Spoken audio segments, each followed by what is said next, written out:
You didn't So grow up with money. You didn't grow up in a wealthy no, home? no, no, no, Yeah. no, no, no. I was a little redneck kid and middle class, lower middle class, and so real estate business feast or famine, and so we were either buying Cadillacs or having them towed.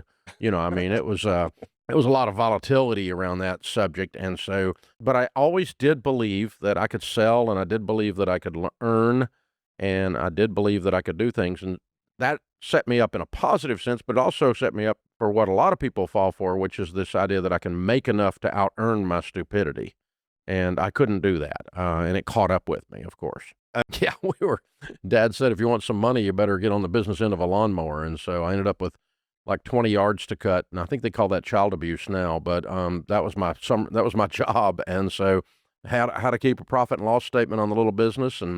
But I did learn again that, if I cut the grass in an hour, I make twice what the kid working at Burger King flopping Whoppers makes at minimum wage. Yeah. You went to college, right? I did. I went to the University of Tennessee at Knoxville and graduated in 4 years with a degree in real estate and finance. I was going to go be a real estate mogul. That was my plan, follow in the footsteps.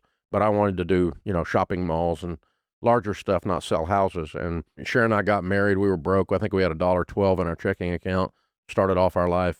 We ain't got money, honey, but we got love, And I started buying and selling real estate pretty quickly after college, and I got rich. By the time I was 26, I had $1 million net worth, making $200,000 a year, which in 1983 was a lot of money. That's a lot of money, especially in rural Tennessee. Yeah, yeah. I mean, we were rich. So we had Jaguars and Rolexes and whatever. And, but we also had a lot of short-term notes because I was doing Flip This House. And before there was cable TV or Chip and Joanna weren't born yet to show you how. So I was doing that stuff back then and making money. I was making money, but the bank got sold to another bank and they called our notes.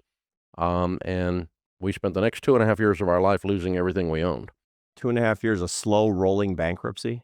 Yeah, it was like towards bankruptcy and finally resulted in it. But it was, we were foreclosed on, we were sued, we were selling everything in sight, trying to honor the obligation, but you're not in control of everything.